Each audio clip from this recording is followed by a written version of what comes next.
Halo guys, selamat datang kembali di Billy Zone. Siap-siap karena petualangan Touka Mimori kali ini makin gila dan menegangkan. Setelah perjalanan panjang yang bikin deg-degan, Mimori dan kawan-kawan akhirnya berhadapan langsung dengan Erika, sang penyihir terlarang.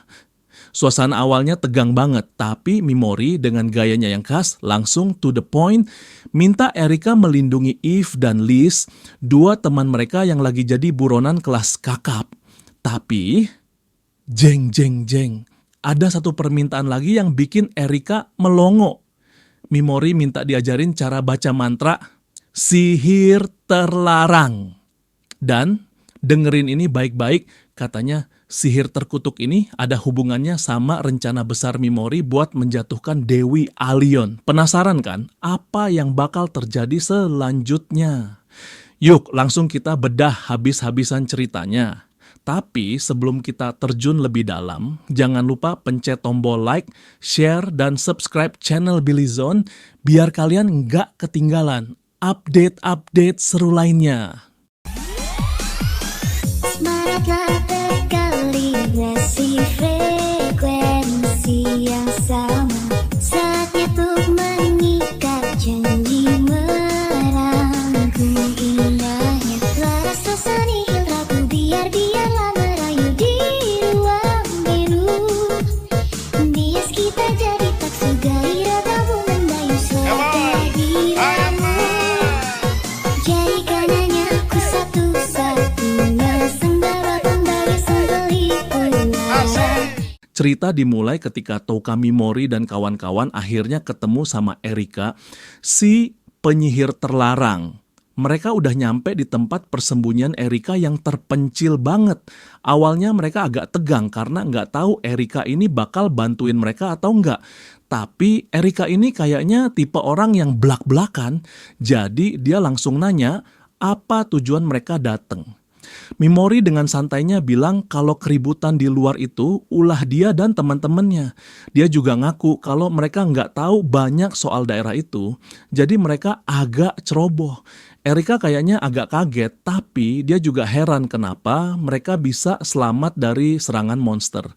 Mimori akhirnya ngaku kalau dia itu pahlawan dari dunia lain dan kekuatannya itu bukan sihir biasa. Erika kayaknya udah nebak sih, soalnya dia bilang ya pahlawan dari dunia lain emang punya kemampuan aneh-aneh. Mimori sengaja ngungkapin identitasnya buat dapetin kepercayaan Erika. Dia juga minta Seras buat merhatiin, soalnya Seras punya kemampuan buat tahu kapan Erika bohong atau jujur. Ini penting banget buat ngebaca karakter Erika, guys. Setelah basa-basi, Erika akhirnya nanya apa tujuan mereka datang. Mimori langsung to the point minta dua hal. Perlindungan buat temen-temennya. Mimori minta Erika buat ngelindungin macan tutul, Eve, dan Dark Elf, Liz yang lagi dikejar-kejar. Permintaan kedua yang masih misterius. Mimori bilang mereka bakal pergi setelah permintaan keduanya dikabulkan. Kira-kira apa ya permintaan keduanya? Erika kayaknya agak tertarik sama permintaan pertama. Dia juga nanya kenapa Mimori dan High Elf, Seras, nggak minta perlindungan juga. Mimori bilang mereka cuma pengen tinggal sebentar dan janji nggak bakal ngebocorin keberadaan Erika ke dunia luar. Jadi Mimori ini tipe orang yang gak mau buang-buang waktu. Dia langsung nawarin kesepakatan ke Erika. Erika kayaknya agak kaget, tapi dia juga ngerasa Mimori ini cukup berani dan gak main-main. Erika juga punya semacam tik verbal, yaitu suka ngomong konyol. Tapi anehnya dia ngomongnya tanpa ekspresi, gak ketawa, gak nyengir, pokoknya datar aja gitu. Bikin penasaran kan? Permintaan kedua, sihir terlarang. Nah, di sini nih yang bikin penasaran. Mimori ngeluarin 3 gulungan dan bilang itu adalah mantra sihir terlarang. Dia minta Erika buat ngajarin cara bacanya. Erika langsung kaget dan bilang tidak bisa dilakukan. Tapi dari cara ngomongnya, kayaknya dia bukan nggak bisa, tapi nggak mau. Seras juga belum bisa mastiin Erika ini jujur atau enggak. Mimori nebak Erika pasti tahu sesuatu soal sihir terlarang ini. Soalnya Erika langsung nyambung pas Mimori bilang mau ngejatuhin Dewi Allion. Kayaknya Erika punya dendam pribadi juga sama Dewi itu. Karena negosiasi soal sihir terlarang agak buntu, Mimori balik lagi ke permintaan pertama, yaitu soal perlindungan buat F dan Liz. Erika nanya, apa untungnya dia ngelindungin mereka? Terus dia nanya ke F, apa dia dari klan Speed? F ngaku kalau dia putri dari Aidim, pemimpin klan Speed. Ternyata Erika ini punya hubungan baik sama klan Speed di masa lalu. Dia bahkan pernah ketemu F waktu F masih bayi. Tapi Erika kaget pas tahu kalau orang tua F udah meninggal dibunuh.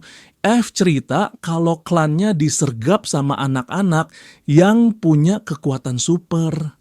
Dia nggak tahu nama-nama mereka, tapi dia inget banget kekuatan mereka yang mengerikan. Erika kelihatan emosi banget pas denger cerita Eve. Dia kayak marah banget atas nama orang-orang yang dia sayang. F juga cerita gimana dia ketemu Liz, terus mereka jadi buronan, ditangkap pedagang budak, sampai akhirnya diselamatin sama Mimori dan Seras. Giliran Liz yang cerita. Dia bilang dia yatim piatu dan nggak tahu siapa orang tua kandungnya. Dia tinggal di desa Dark Elf, tapi desanya dihancurin sama ksatria dari Allion. Erika kelihatan kesel banget pas denger cerita Liz. Dia bilang dia nggak suka sama cara pandang dan perlakuan manusia ke elf dan ras demi human lainnya. Akhirnya Erika bilang dia nyerah. Dia bakal ngelindungin Eve dan Liz karena dia punya hutang budi sama klan Speed. Dan dia juga kasihan sama Liz yang yatim piatu. Jadi Erika ini udah tahu kalau Mimori punya rencana tersembunyi. Dia nebak Mimori sengaja manfaatin F dan Liz buat deketin dia. Tapi F dan Liz malah bilang mereka nggak masalah dimanfaatin sama Mimori. Soalnya Mimori udah banyak bantuin mereka. Erika kaget soalnya mereka baru kenal sebentar tapi udah percaya banget sama Mimori. Dia bilang Mimori ini pasti orang baik atau penipu ulung. Mimori sih nanggepinnya santai aja. Akhirnya Erika setuju buat ngasih perlindungan ke F dan Liz. Dia bilang dia bakal kompromi meskipun dia masih agak ragu. Yang penting Mimori udah berhasil ngamanin temen-temennya. Dia juga udah selangkah lebih deket buat dapetin sihir terlarang yang katanya bisa dipakai buat ngejatuhin Dewi Allion. Nah, di sini nih yang bikin penasaran. Pas Erika bilang, "Kamu ingin menjatuhkan Dewi Allion." Zrenya Mimori sadar sesuatu. Ternyata sihir terlarang itu emang beneran bisa dipakai buat ngelawan Dewi. Ini informasi penting banget guys. Jadi tujuan Mimori makin jelas dan dia makin semangat buat dapetin sihir itu. Setelah urusan serius selesai, mereka diajak masuk ke ruangan yang lebih nyaman. Erika nawarin minuman, tapi Seras curiga minumannya diracun. Erika sih nggak tersinggung, dia malah nyuruh Seras buat ngecek minumannya. Ternyata Erika ini tahu banyak soal Seras. Dia bilang dia punya cara buat dapetin informasi dari luar, yaitu pakai familiar. Familiar ini semacam makhluk yang terikat kontrak magis dan bisa ngasih informasi ke Erika. Erika juga nebak kalau Pigimaru, monster lendir yang selalu bareng Mimori, itu familiar juga. Mimori bilang Pigimaru itu pacarnya. Erika jadi penasaran dan pengen tahu lebih banyak soal Mimori. Erika ini ternyata orangnya cukup ramah dan gampang diajak ngobrol, meskipun tetap ada sisi misteriusnya. Dia juga tipe orang yang realistis, tapi bisa tersentuh sama cerita sedih Eve dan Liz. Erika juga ngaku kalau dia udah lama nggak ngobrol sama orang luar, jadi dia agak kebawa suasana. Dia bilang dia nggak benci teman meskipun dia hidup terisolasi. Erika ngasih mereka kamar, tapi nggak semuanya kamar pribadi. Ada satu kamar tamu dan satu lagi kamar tidur lama Erika yang harus dibersihin dulu. Mimori ngusulin Seras sama dia aja yang nempatin kamar lama Erika. Mereka udah biasa tidur sekamar, jadi nggak masalah.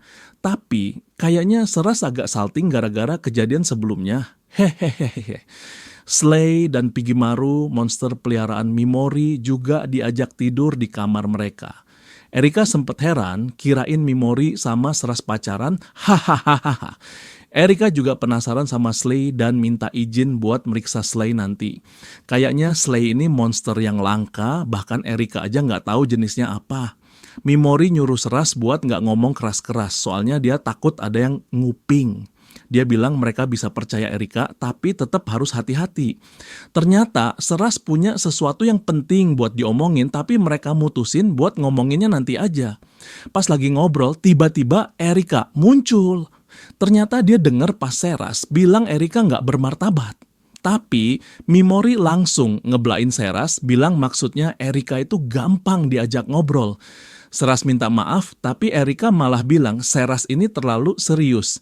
Mimori juga bilang kalau serius itu salah satu kekuatan Seras.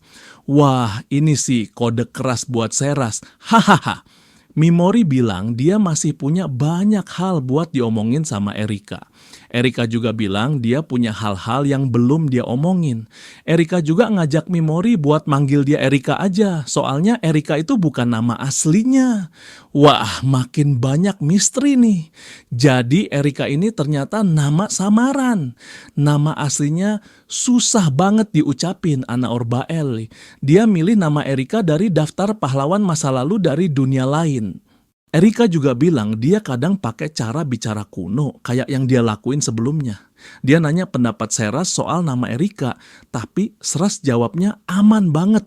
Hahaha, Erika ini ternyata tahu banyak soal Seras. Dia bilang Seras punya kontrak sama roh angin Sylphixea yang bikin Seras bisa tahu kalau ada yang bohong. Dia juga nebak kalau Seras diusir dari negaranya gara-gara kontrak sama roh yang hilang. Seras ngangguk, tapi Erika langsung minta maaf dan bilang dia nggak mau ngebahas itu lagi. Karena Seras punya kemampuan buat tahu kebohongan, Mimori ngajak Erika buat jujur satu sama lain aja. Erika setuju, soalnya dia bilang bakal bosen kalau harus terus-terusan nyoba nipu. Erika nanya kenapa Mimori butuh sihir terlarang. Dia bilang mereka nggak bisa mulai diskusi sebelum Mimori ngasih tahu alasannya. Mimori mulai cerita soal pengalamannya di reruntuhan pembuangan. Erika kaget banget pas tahu Mimori selamat dari sana, apalagi pas tahu Mimori ngalahin pemakan jiwa. Erika kayak nggak percaya gitu, soalnya pemakan jiwa itu kuat banget. Mimori jelasin kalau dia menang karena pemakan jiwa itu sombong dan ngeremehin dia. Erika juga tahu soal pemakan jiwa soalnya dia pernah deket sama Vicious, Dewi Alion. Dia juga pernah tinggal di Alion, tapi dia kabur gara-gara nggak mau nurutin Dewi. Mimori lanjut cerita soal pertarungannya sama Ksatria Naga Hitam dan Ashint. Erika kagum sama ide Mimori buat ngehancurin mayat beku Ashint. Erika bilang kalau keterampilan para pahlawan itu ada 5 jenis, dan yang paling rendah itu keterampilan efek status. Dia juga pernah neliti soal keterampilan efek status, kayak tingkat keberhasilan, durasi, dan efeknya. Erika nebak kalau Mimori mau balas dendam ke Dewi Vicious gara-gara dikirim ke reruntuhan pembuangan. Mimori ngaku kalau dia emang dendam, tapi dendamnya itu pribadi banget. Dia benci banget sama Dewi itu. Erika bilang orang-orang yang ngelawan Dewi biasanya punya tujuan mulia atau cuma pengen cari nama. Tapi dia ngerasa Mimori ini beda. Dia bener-bener pengen balas dendam. Mimori juga nyadar kalau Dewi punya Dispel Bubble, kemampuan buat ngebatalin semua skill efek status.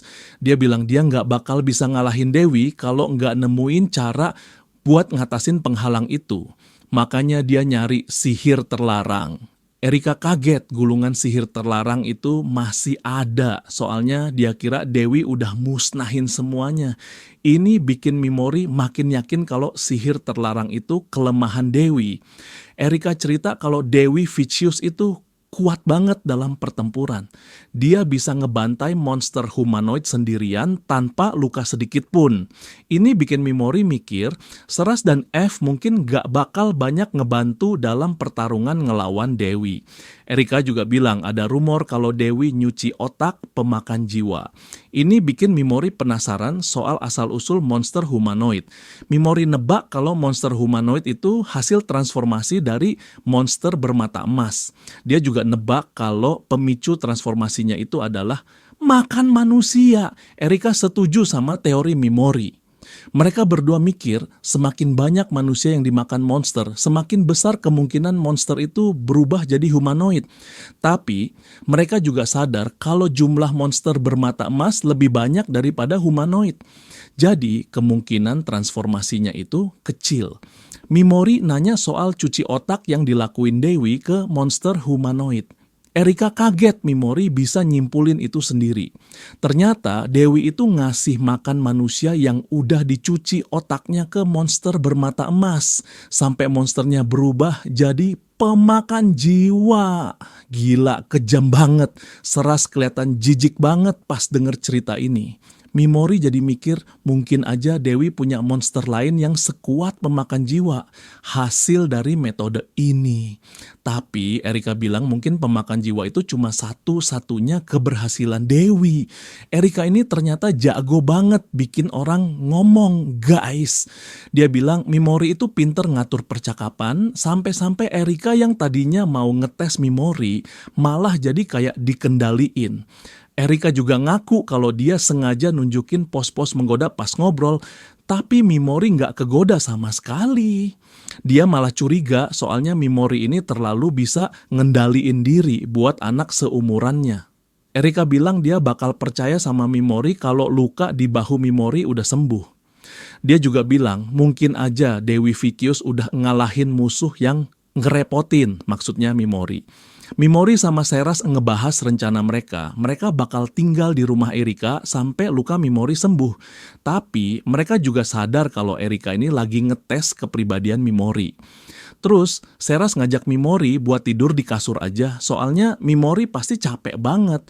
Dia bilang Mimori itu orang paling penting di kelompok tentara bayaran dan juga paling penting buat Seras. Seras bahkan nawarin buat tidur bareng Mimori kalau Mimori nggak mau tidur di lantai. Dia bilang ini biar mereka berdua bisa istirahat maksimal, nggak ada maksud tersembunyi. Mimori setuju-setuju aja, soalnya kasurnya juga luas. Dia bilang mungkin aja mereka bakal tidur bareng lagi di perjalanan nanti, jadi mending dibiasain dari sekarang. Seras ini jujur banget guys, dia ngaku kalau dia nawarin tidur bareng itu agak canggung, tapi dia juga bilang lega Mimori nggak keberatan. Mimori bilang dia bakal ngasih Seras tidur nyenyak kalau Seras nggak mau tidur bareng. Dia juga bilang dia punya tingkat pengendalian diri yang cukup, ngutip omongan Erika tadi, hahaha. Golem datang ngajak mereka makan malam. Di meja makan udah ada F dan Liz dan makanannya macem-macem, tapi kebanyakan sayuran. Erika bilang dia punya daging kering, tapi itu buat minuman dia sendiri. Hahaha. Dia juga penasaran banget sama kantong kulit ajaib Mimori. Pas dessert, keluarnya puding matcha. Semua orang suka banget, terutama Erika. Seras juga kelihatan seneng banget meskipun dia nyoba buat kelihatan kalem. Setelah makan malam, Mimori sama Seras mau bersih-bersih kamar. Tapi Erika malah ngajakin mereka mandi air panas. Wah, ini sih kesempatan emas. Seras nyuruh Mimori mandi duluan, soalnya dia bilang seorang kesatria nggak boleh mandi di depan rajanya. Mimori nurut dan dia ngerasa enak banget bisa mandi air panas setelah sekian lama. Pas Seras selesai mandi, dia kelihatan seger banget, rambutnya masih basah. Dia bilang dia suka banget mandi, sama kayak dia suka baca buku-buku lama. Mimori nunjukin ke Seras bahan-bahan yang dia kumpulin buat ningkatin kekuatan Pegimaru. Dia bilang dia masih butuh satu bahan lagi. Seras nanya apa Mimori yakin bahan-bahan dari monster humanoid itu bisa dipakai. Mimori jelasin teorinya soal transformasi monster dan bilang kalau bahan-bahan dari monster humanoid itu harusnya bisa dipakai juga. Mimori bilang dia harus meningkatkan semua kemampuan tempurnya, nggak cuman ngandelin sihir terlarang. Dia harus punya banyak rencana cadangan dan selalu mikir beberapa langkah di depan musuhnya. Seras ngajak Mimori tidur, soalnya dia kelihatan khawatir sama Mimori yang kelelahan. Mimori nyuruh Seras tidur duluan, tapi Seras nggak mau. Dia malah pakai jaket, kayaknya dia ngerasa pakaiannya terlalu terbuka. Mereka akhirnya tidur di kasur yang sama. Mimori matiin lampu mana dan Seras niup lilin. Ruangan jadi gelap, tapi ada cahaya bulan dari jendela. Seras nanya apa yang bakal Mimori lakuin setelah balas dendamnya selesai. Mimori bilang dia pengen balik ke dunia lamanya buat ketemu orang tua angkatnya. Mimori nanya balik ke Seras apa yang bakal dia lakuin setelah semua orang ngira dia udah mati. Seras bilang dia juga belum mikirin itu. Dia juga bilang dia udah ngucapin selamat tinggal ke Putri, jadi dia nggak perlu ketemu lagi. Seras bilang tempatnya sekarang adalah di sisi Mimori, rajanya. Dia bilang dia udah bersumpah setia dan dia milik Mimori sekarang. Seras tiba-tiba malu-malu dan bilang dia nggak mau Mimori nidurin dia malam ini. Mimori bilang nggak masalah dan nyuruh Seras bilang kalau dia nggak bisa tidur. Seras bilang ini pertama kalinya dia tidur di sebelah cowok. Mimori juga bilang ini pertama kalinya dia tidur di sebelah cewek. Seras bilang Mimori kelihatan tenang banget padahal dia cantik dan menawan. Mimori muji Seras balik bilang kalau Seras itu ramah, cantik, dan menawan. Dia juga bilang dari semua cewek di dunia lain ini, Seras yang paling dia suka. Mimori juga bilang dia tahu kenapa dia agak kalem buat anak seumurannya. Dia bilang dia bakal cerita lain kali. Seras bilang dia juga punya sesuatu yang mau dia ceritain ke Mimori suatu hari nanti. Kayaknya ini soal kejadian di gua itu. Setelah ngobrol, mereka diam-diaman sebentar. Tiba-tiba Seras deketin wajahnya ke dada Mimori dan seluruh tubuhnya ikut mendekat. Wah, apa yang bakal terjadi selanjutnya nih? Ayaka dan teman-temannya lagi naik kuda, tapi nggak semua orang jago naik kuda. Cuma beberapa orang yang bisa, termasuk Ayaka, Kirihara, Yasu, dan Suo Kayako. Oyamada Sugo, salah satu teman sekelas mereka, lagi ngomel-ngomel di belakang kereta. Dia kesel karena dia ngerasa dia itu pemenang, tapi diperlakuin sama kayak yang lain. Pasukan Allion ini dibagi-bagi guys. Ada yang ke timur bareng Takao bersaudari dan Ksatria Allion, ada yang ke barat bareng kelompok Ikusaba Asagi. Kelompok Ayaka ini ke utara buat ngadepin pasukan Raja Iblis. Ayaka ngelihat pasukan yang banyak banget dan dia ngerasa aneh. Dia kayak ngerasa ini semua kayak mimpi atau adegan di film. Dia juga bilang dia udah mulai terbiasa ngelawan monster tapi dia tetap nggak suka ngebunuh. Dia ngelakuin ini buat ngelindungin temen-temennya. So Kayako nyamperin Ayaka dan bilang kalau Ayaka kelihatan aneh akhir-akhir ini. Dia bilang Ayaka terlalu maksain diri. Ayaka ngaku kalau dia emang ngerasa tertekan dan dia harus kuat buat semua orang. Kayako bilang dia benci nggak bisa bilang kalau semuanya bakal baik-baik aja. Soalnya ada perbedaan level stat yang jauh antara dia dan Ayaka. Ayaka bilang ini semua gara-gara dia kaget lihat teman sekelasnya meninggal. Dia juga ngerasa aneh soalnya Kirihara sama Asagi kayak nggak bereaksi sama sekali pas ada temen mereka yang meninggal. Dewi Vicious tiba-tiba muncul dan nanya ke Ayaka soal perkembangan skill uniknya. Dia bilang Ayaka harus cepet-cepet belajar skill unik. Soalnya reputasi kelas S Allion bisa jadi jelek. Ayaka minta maaf, tapi dia bilang dia udah berusaha semaksimal mungkin. Dewi malah nyindir, bilang gak ada gunanya berusaha kalau arahnya salah. Seorang pria tiba-tiba muncul dan ngebela Ayaka. Dia bilang Ayaka udah berusaha semaksimal mungkin meskipun dia gak tahu itu arah yang benar atau salah. Dewi ngenalin pria itu sebagai Bane. Kayaknya Ban ini orang penting di Allion. Dewi Vicious lagi ngomel-ngomel ke Ayaka soal perkembangan skill uniknya. Tiba-tiba Bane Wolf si prajurit terkuat di Ulza nyela dan ngebela Ayaka. Dia bilang Ayaka itu udah berusaha keras banget bahkan sampai bikin dia khawatir. Dia juga bilang Ayaka itu udah cukup kuat. Dewi kelihatan kesel banget Bane Wolf ikut campur. Dia nuduh Bane Wolf punya motif tersembunyi soalnya Ayaka itu cantik dan seksi. Dia mikir Bane Wolf pengen dapet imbalan dari Ayaka.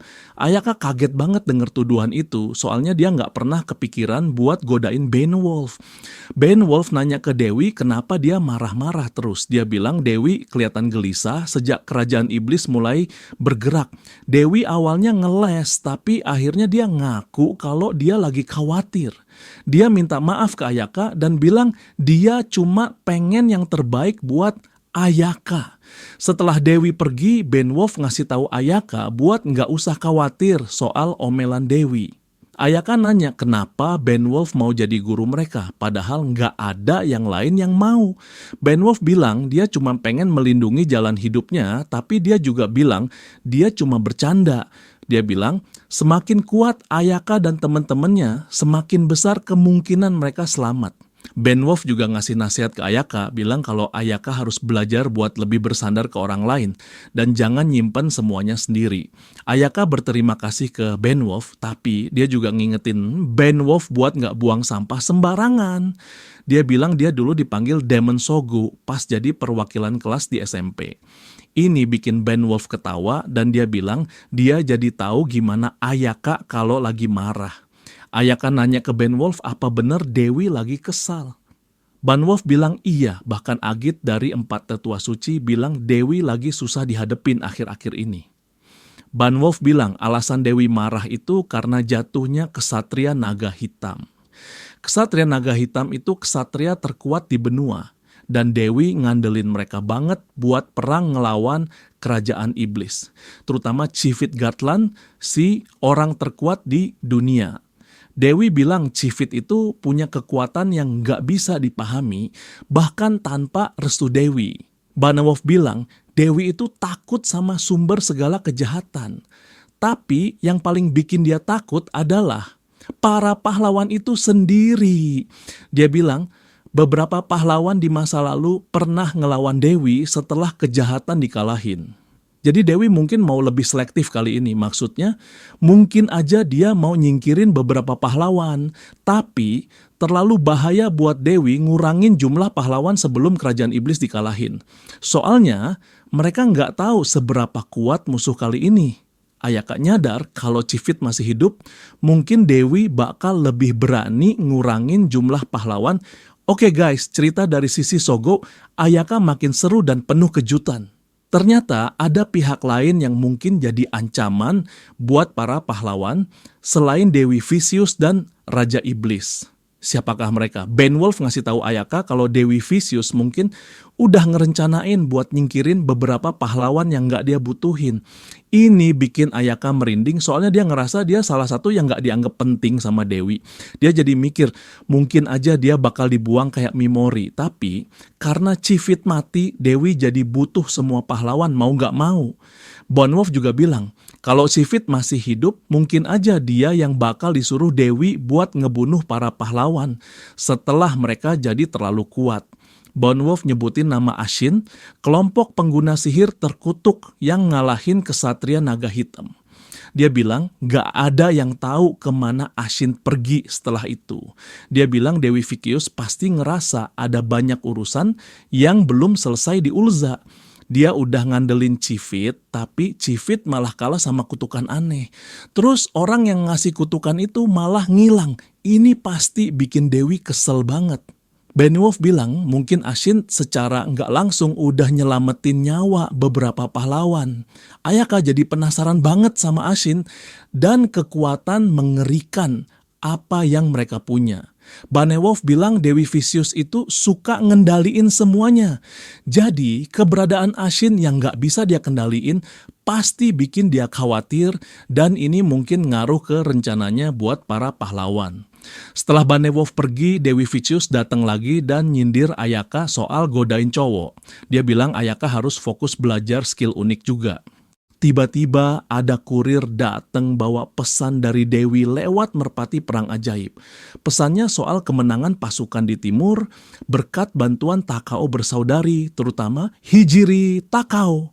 Berita ini bikin semangat para prajurit bangkit lagi setelah sebelumnya mereka ketakutan gara-gara kekalahan di barat.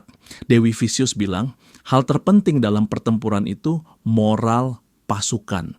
Dia bilang pendeta suci ngerti banget soal ini, makanya dia langsung ngelancarin serangan balik di barat. Ayaka jadi sadar berita kemenangan itu sengaja disebarin cepet-cepet buat ningkatin moral pasukan yang lagi down. Dia juga mikir, mungkin itu artinya jadi pahlawan, ngasih keberanian buat orang-orang yang kehilangan harapan. Kiriharan yang ngobrol sama Dewi Vicious dan dia bilang dia pengen jadi raja. Dia bilang ini bukan soal keinginan tapi takdir. Dia ngerasa dia emang ditakdirin buat jadi raja. Dia juga bilang dia mau nyari wanita yang cocok buat ngasih keturunan yang berbakat. Dia nyebutin Hijri sama Ayaka, tapi dia bilang mereka bakal ngerepotin kalau dibawa balik ke dunia lama. Dia juga nyebutin Ratu Yonato, Pendeta Suci, dan Nyantan, tapi dia nggak yakin sama garis keturunan Nyantan. Dia juga bilang dia nggak keberatan ngunjungin Arclight bersaudara dari White Wolf Riders. Kirihara bilang dia harus nunjukin hak ilahi dia buat jadi raja. Dia bilang dia harus nunjukin ke semua orang kalau dia bukan pecundang yang cuma bisa ngomong. Dia juga bilang nggak ada yang bisa ngikutin level dia. Dia udah level 279. Dia bilang ini nunjukin kalau ada hierarki di antara para pahlawan kelas S. Oyamada nyela dan bilang, kalau Kirihara sekuat itu, kenapa mereka butuh pahlawan lain? Dia bilang Yasu itu penipu dan Takao bersaudara sama Asagi itu ngeselin. Kirihara bilang orang-orang lemah itu dibutuhin biar orang-orang bisa ngerti seberapa kuat dia. Dia bilang, begitu mereka balik ke dunia lama, hierarki mereka bakal jadi permanen. Yasu nyaut bilang kalau dia itu karakter utama dan Mimori itu cuman karakter latar. Oyamada kesel dan bilang dia bakal ngebunuh Yasu. Kirihara nyuruh Oyamada diem dan bilang Yasu itu cuma badut. Yasu malah makin nyombong dan bilang dia itu pahlawan neraka hitam. Dewi Vikius malah tepuk tangan dan senyum lebar ngeliat mereka berantem. Dia bilang dia kagum sama ambisi mereka. Pas lagi jalan ke Benteng Putih Perlindungan, ada berita datang lewat merpati perang ajaib. Ternyata ada lonjakan jumlah monster secara tiba-tiba di front timur. Dewi Vicious kaget banget, soalnya ini nggak kayak biasanya. Dia bilang, ini bukan kekuatan teleportasi, tapi kemungkinan besar monster-monster itu baru aja lahir di timur. Dia bilang ini nggak bisa diabaikan, dan dia bilang dia ngerti rencana Raja Iblis. Dia senyum, tapi senyumnya itu dingin banget. Cerita ini nunjukin kalau Kirihara punya ambisi besar buat jadi raja dan dia ngerasa dia ada di puncak hierarki para pahlawan. Ada juga pertengkaran antara Oyamada, Yasu, dan Kirihara yang nunjukin kalau ada ketegangan di antara para pahlawan. Yang paling bikin merinding, ada kemunculan monster secara tiba-tiba di timur. Ini nunjukin kalau Raja Iblis punya rencana yang gak terduga dan ini bisa jadi ancaman besar buat semua orang. Kira-kira apa yang bakal terjadi selanjutnya? Apakah Kirihara bakal beneran jadi raja? Dan apakah mereka bakal bisa ngalahin Raja Iblis dan pasukannya? Jangan lupa like, cirin, komen, dan subscribe buat tahu kelanjutannya. Cerita ini makin seru dan penuh kejutan guys.